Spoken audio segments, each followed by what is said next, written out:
नमस्कार, आपका स्वागत है। आप देख रहे हैं द न्यूज, आपके साथ मैं सृष्टि मिश्रा। आज तक के कंसल्टिंग एडिटर और जाने माने देश के पत्रकार सुधीर चौधरी पर कर्नाटक सरकार ने ये एफआईआर दर्ज कराई थी कि उन्होंने गलत इंफॉर्मेशन एक सब्सिडी को लेकर दिया है, जो तमाम जगह सोशल मीडिया पर वो खबर खूब वायरल हुई। आप सब उससे भली भांति परिचित होंगे।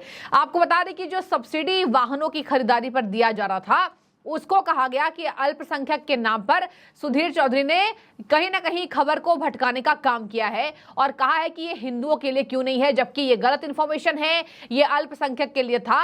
ऐसा नहीं है कि उसमें बस हिंदू ही शामिल नहीं है। ऐसे में आपको बता दें, हाई कोर्ट का बड़ा फैसला आया है। हाई कोर्ट ने सुधीर चौधरी को दिए गए अंतरिम सुरक्षा की अवधि को 3 अक्टूबर के लिए बढ़ा दिया है और आज उनके एफआईआर रद्द करने की मांग को स्थगित कर दिया है। तो आज हाईकोर्ट का फैसला ये सामने आया। आज पहले तो एडजर्न हुआ मामला, इसके बाद एडजर्न होने के बाद यहां पर कोर्ट के द्वारा इस अवधि को 3 अक्टूबर के लिए बढ़ा दिया गया है। देखिए, एक और सुनवाई, अब अगली सुनवाई 3 अक्टूबर को होती हुई नजर आएगी। आगे मैं आपको बता दूं कि सुधीर चौधरी पर यह आरोप है। हालांकि सुधीर चौधरी के वकील का कहना है कि सुधीर चौधरी ने ऐसे जानबूझकर राजनीतिक मंशा से नहीं किया था और इस पर पहले यहां पर कर्नाटक कांग्रेस की योजनाओं में इसकी गलत जानकारी पहले दी गई थी। इसमें हिंदुओं को हटाया गया था और इसी वजह से सुधीर चौधरी ने वो जानकारी दी। हालांकि मैं आपको बता दूं, कर्नाटक कोर्ट का यह कहना था, हाई कोर्ट का, कि सुधीर चौधरी ने जो सेवा प्रदान की है, जो जानकारी प्रदान की है, वो गलत है और ये काम पत्रकारों का नहीं है।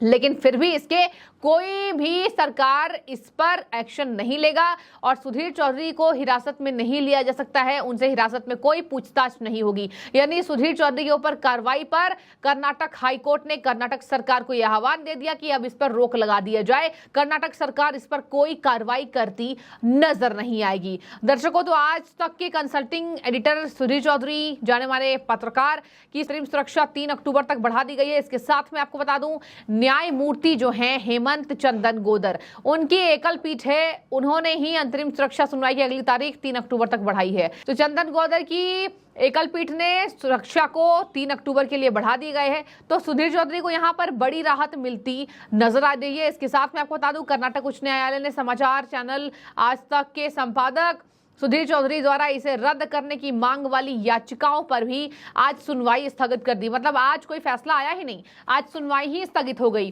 3 अक्टूबर को अब अगला फैसला आएगा। और देखिए, यहाँ पर अंतरिम सुरक्षा सुधीर चौधरी की अभी बढ़ी हुई दिखाई दे रही है। कर्नाटक सरकार कोई एक्शन ले नहीं सकती है, ये हाई कोर्ट का फरमान है।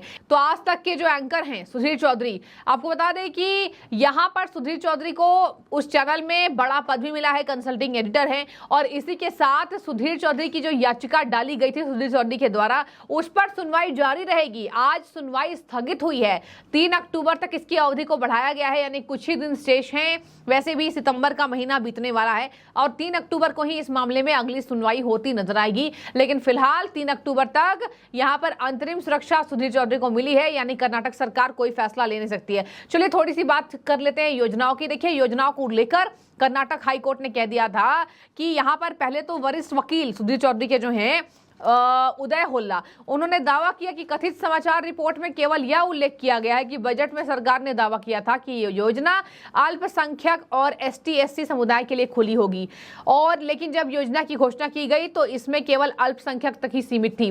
पहले एसटी/एससी भी इसमें शामिल था। कर्नाटक कोर्ट में सुधीर के वकील ने कहा, उदय होल्ला ने, कि यहां पर पहले एसटी/एससी को योजना में जोड़ा गया था, लेकिन जब इसकी घोषणा हुई तो एसटी/एससी को गायब कर दिया, केवल अल्पसंख्यक समाज को उसमें रखा गया। और इसी वजह से मेरे जो सुधीर चौधरी हैं, उन्होंने ये जानकारी दी कि इसमें हिंदू नहीं है। ऐसा आपको बता दें कि यह स्पष्टीकरण उच्च न्यायालय ने क्या कहा। स्पष्टीकरण में उच्च न्यायालय ने कहा है कि प्रारंभिक रिपोर्ट में केवल ये उल्लेख किया गया कि प्रोत्साहन केवल अल्पसंख्यक समुदाय को दिया जा रहा है, हिंदुओं को नहीं। पीठ ने उसके बाद जो चंदन गोदर न्यायमूर्ति हैं, उनकी एकल पीठ ने मौखिक रूप से ये टिप्पणी की थी कि मीडिया की जो भूमिका होती है वो जानकारी प्रदान करना होता है, लेकिन ये जानकारी प्रदान करने का तरीका नहीं है। मतलब देखिए, सुधीर चौधरी ने उसमें लिख दिया था कि हिंदुओं को क्यों नहीं, एसटी/एससी की घोषणा उसमें नहीं हुई थी बाद में। पहले योजना में एसटी/एससी शामिल थे, लेकिन बाद में एसटी/एससी का नाम नहीं आया और उसी के मद्देनजर सुधीर चौधरी ने अपने सोशल मीडिया पर लिखा था हिंदुओं को क्यों नहीं। और इसी वजह से न्यायमूर्ति चंदन गोदर की पीठ ने कहा ये जानकारी प्रदान करना मीडिया का काम होता है, लेकिन ये जानकारी प्रदान करने वाला नहीं था, ये समाज में नफरत फैला सकता था।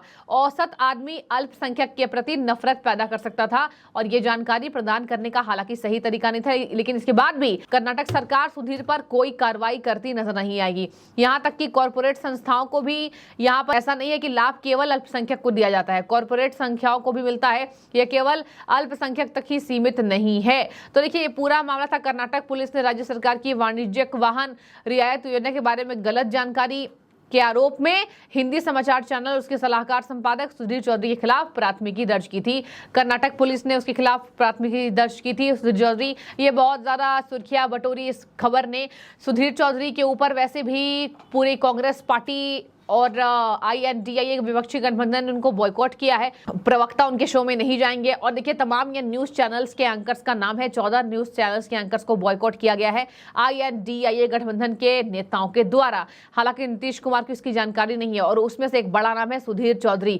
सुधीर चौधरी ने यही लिखा था, हिंदुओं के लिए नहीं। उसके बाद वो बुरी तरीके से फंस गए थे। हालांकि कर्नाटक हाईकोर्ट उनके लिए एक सख्त रुख अपनाती दिखाई नहीं दे रही है। 3 अक्टूबर को ही अगला फैसला आएगा, देखने वाली बात होगी अगले फैसले में सुधीर चौधरी के लिए क्या है। इसके साथ जो FIR दर्ज की गई है कर्नाटक पुलिस के द्वारा, कर्नाटक सरकार के द्वारा लगाए गए आरोप के बाद यहाँ पर उनके ऊपर धाराएं भी लगी IPCC की। तो इसमें कर्नाटक सरकार के ऊपर कोर्ट क्या फैसला लेती है, ये भी हम नजर बनाए रखेंगे। तो देखिए दर्शकों, यहाँ आपको बता दें कि झूठी खबर फैलाने के आरोप में ये पूरा मामला हुआ था और ये पहली बार नहीं है जब कर्नाटक सरकार ने ये मामले किए हैं। आपको मैं ये भी बता दूं, अगर कर्नाटक की योजनाओं के बारे में बात करें तो कर्नाटक सरकार के पास खुद फंड नहीं है, खजाना खाली है। 5 चुनावी गारंटियों को लेकर आई, लेकिन एक भी चुनावी गारंटी पूरा नहीं कर पाई कर्नाटक सरकार। कांग्रेस की सरकार है और इसी के मद्देनजर यहाँ पर जो सब्सिडी देने की बात की, उसमें कहा गया कि हिंदुओं को क्यों नहीं दिया जा रहा है, केवल अल्पसंख्यक समुदाय को क्यों दिया जा रहा है। इसके साथ मैं आपको बता दूं, कर्नाटक सरकार के पास ना फंड है और कई ऐसे नियम कानून हैं जो बीजेपी सरकार में लाए गए थे, उसको पूरी तरीके से पलटा जा चुका है कर्नाटक सरकार के द्वारा। चाहे आप गौ रक्षा पर अधिनियम देख लें, उसको भी पूरी तरीके से बदल दिया गया है। गौरक्षा कानून कर्नाटक में आए दिन गलत बयानबाजी देकर कांग्रेस नेता फंसते नजर आ रहे हैं। हालांकि बीजेपी आरोप लगा रही है, वहां जेडीएस बीजेपी का गठबंधन हो चुका है, सीटों के बंटवारे पर फॉर्मूला लगभग तय है।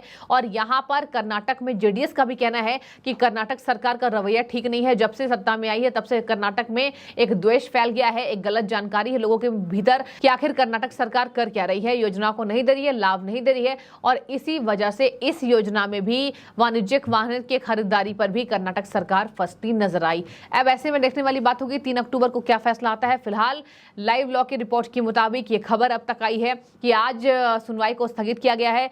सुधीर चौधरी के ऊपर अंतरिम सुरक्षा को 3 अक्टूबर के लिए बढ़ा दिया गया है, तब तक उनके ऊपर कोई कार्रवाई नहीं होगी। आपकी जो भी राय इस खबर के बाबत जरूर कमेंट में हमें बताएं। आपको बहुत शुक्रिया द न्यूज से हमेशा जुड़ने के लिए।